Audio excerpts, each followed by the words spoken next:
Who doesn't like the occasional Big Mac or BK Whopper? Emphasis here on the occasional. We all know that this kind of food served at most fast food restaurants isn't that good for us in the long run. We shouldn't rely on it as our main source of nutrition. Hi, I'm the Krabby Curator, keeping an eye on changing cultural conditions. This series of videos is about the Buy Nothing movement, sometimes called the Buy Nothing Rebellion. This is number one in the series. I'm including a link to the initial video where I list 13 different areas where consumers have had enough. What we're talking about here today is what's been going on in fast food and fast casual dining. A fair number of these chains are in trouble. Today we're going to look at the reasons for this and what consumers can do about it. Because there's a lot to say about this video will be in two parts. But before I get into that, let's look at how restaurants in general have figured into the lives of Americans in past years. Restaurants have always been part of the landscape, and this goes way back. The White Horse Tavern in Newport, Rhode Island is the longest continually operating tavern in the United States. It was founded in the year 1673, over 100 years before the American Revolution. It's still in operation today, and it is still very, very good. For a couple of centuries at least, going to more high-end restaurants was usually reserved for special occasions, unless you had the money to frequent them more often. Things like birthdays, holidays, anniversaries, and so forth would be the occasions to go out and dine. This was more or less the pattern for many families up through the Great Depression of 1929. At the lower end of the range would be establishments like diners and cafeterias that offered more affordable food. These have always been around, and the key here is affordability. For many people, it was worth spending a little extra money to avoid having to cook after finishing work, for example. For the most part, these establishments were locally owned, not part of a chain, and whose ingredients are often sourced from local farms and dairies. A different kind of dining establishment, found in New York City and Philadelphia, was Horn and Hardart, founded in 1902. These were so-called automats, a kind of self-serve cafeteria. There was a wall of little glass doors throwing items behind them that you could buy, like a ham sandwich or a piece of apple pie. You fed coins into the slot next to it, sometimes as little as 1 nickel. The door would unlock and you would help yourself to the contents inside. Behind the wall, a crew of kitchen staff would continually replenish with new items all through the day. It wasn't exactly automated as we think of automated today, but it was a way of having a cafeteria operate, and they were a very big part of the New York City and Philadelphia landscape during that time. But sadly, they did not survive into the present day. They ceased operations in 1991, unable to survive the competition from the many fast food establishments that had been popping up around that time. The period following World War II was a time of newfound prosperity in the United States, and plenty of people had enough disposable income to let them buy their favorite foods from an ever-expanding field of fast food offerings. One of the first of these was Dairy Queen, founded in 1940. They were the inventors of soft-serve ice cream, and it revolutionized the model. Even older than Dairy Queen is A&W Root Beer, rarely seen today. Roy W. Allen opened a roadside root beer stand in Lodi, California, all the way back in 1993. They used a formula that he had purchased from a pharmacist. At their peak, they had 2,000 stores, but they have been struggling for quite a while ever since, and very little is left of them today. Once into the 1950s, things really began to pick up. The original McDonald's was started in 1940 by Richard and Maurice McDonald, but it wasn't until 1955 when Ray Kroc acquired the brand and put it on its incredible track record of growth. There was even a documentary movie made about it some time ago. Today, McDonald's is the largest fast food chain worldwide. A few other brands came and went along the way but fell by the wayside. Burger Chef, not Burger King, began in 1954. It grew to over 1,000 restaurants, but it was out of business by 1996, when the last store closed its doors forever. Others included Lum's, Pup and Taco, Red Barn, and the once mighty Howard Johnson's with their famous orange roofs. Are you old enough to remember them? Now let's fast forward to 2026. Today there is a plethora of fast food and fast casual restaurants, and it is reasonable to ask if the marketplace can support that many. especially given recent developments. The COVID pandemic, with the rather draconian lockdown policies put in place by many states, some would say too draconian, put serious pressure on dining establishments at every level.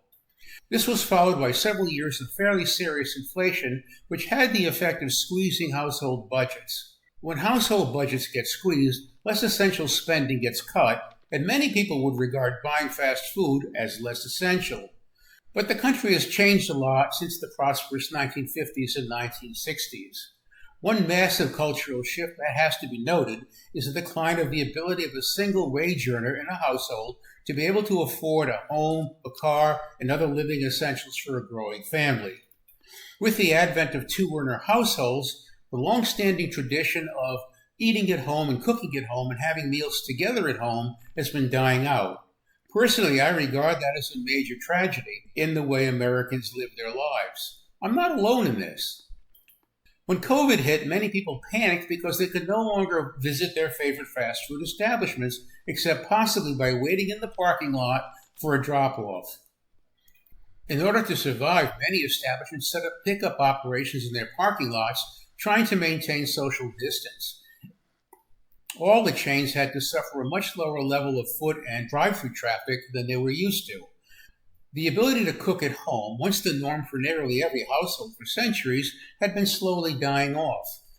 People who never spent much time in the kitchen were suddenly faced with the prospect of having to cook for themselves for the first time. We had to make do in a much more challenging dining environment. You may recall the yeast shortage that took place during COVID at the start of the pandemic, when first-time bakers of bread at home were panicking and bought out all the yeast that was available in the supermarkets. COVID also had the less visible but no less significant effect of damaging supply chains through which the raw materials used by restaurants would be delivered to their stores. This is a complicated topic in itself, and I'm not going to try to get into it here. Today, with household budgets seriously squeezed, coupled with a tight and uncertain job market, many fast food and fast casual establishments are in serious crisis mode. Some of them have weathered the storm reasonably well and have come out of the crunch relatively unscathed. But others, and this is largely self-inflicted, have seen their fortunes decline.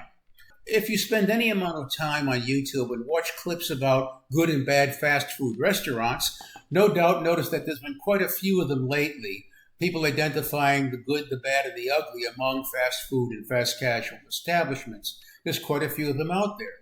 It's not my intention here to go rehash all of that.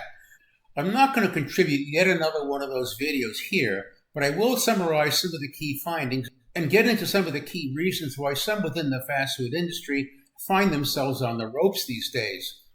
I will also list some of the best of these channels in the pinned comment below. So the rising prices of everything, gas, rent, food, media, and everything else, is guaranteed to affect the fast food industry, and there's nothing they can do about it. Inflation is permanent in the sense that once inflation causes prices to rise, they will not go down again unless there is a subsequent period of deflation, and historically deflation happens quite infrequently. Just as inflation has squeezed household budgets, it has also squeezed fast food operations. Unless wages overall rise once again to bring about a decent level of disposable income for most people, fast food will continue to get hammered. We need to be realistic here. Prices are not likely to go down much, except to the extent that fast food establishments practiced what's called greedflation, overshooting the actual inflation level to squeeze more money out of the consumer. And now many of these chains are trying to reverse this at least a little bit. A different kind of long-term shift is the changing nature of consumer preferences. Americans these days are much more concerned about their health and what they put into their bodies. A steady diet of cheeseburgers and fries, or pizza, or soft drinks, or fried chicken, or other fried foods in general, is something that more and more people are turning away from. Some chains like Sweetgreen are offering more wholesome foods in the fast food format. Chipotle's, for their part, still strives to offer foods that are wholesome, locally sourced wherever possible, and with transparency as to where the ingredients come from. Unfortunately, this quality comes at a price, and they are struggling with this too. While they've had problems in the past, Chipotle's is at least trying to do the right thing. Other chains that also continue to deliver value are Chick-fil-A and In-N-Out Burger. Now, these chains are still pricey relative to other offerings, but you are getting quality, and if you care about that, at least they're trying. Panera, for their part, is also pretty good, although they had to cut corners as well. Where they once baked bread on the premises, they've moved a lot of the bakery operations to central facilities that service several stores, thus diminishing the freshness and quality that you get. Their prices have also gone up while the portion sizes have shrunk, and consumers have definitely taken note. This is also the case with Chipotle's. It got so bad that patrons have taken to recording how their food is assembled and scolding the food preparers, asking for more food to be put into their burritos. Videos of these have gone viral. This is the end of part 1. If you like this sort of content, please hit the like button and consider subscribing. Videos coming up are going to be all about the kinds of things that are really angering consumers who are beginning to fight back at what is being called the Buy Nothing movement.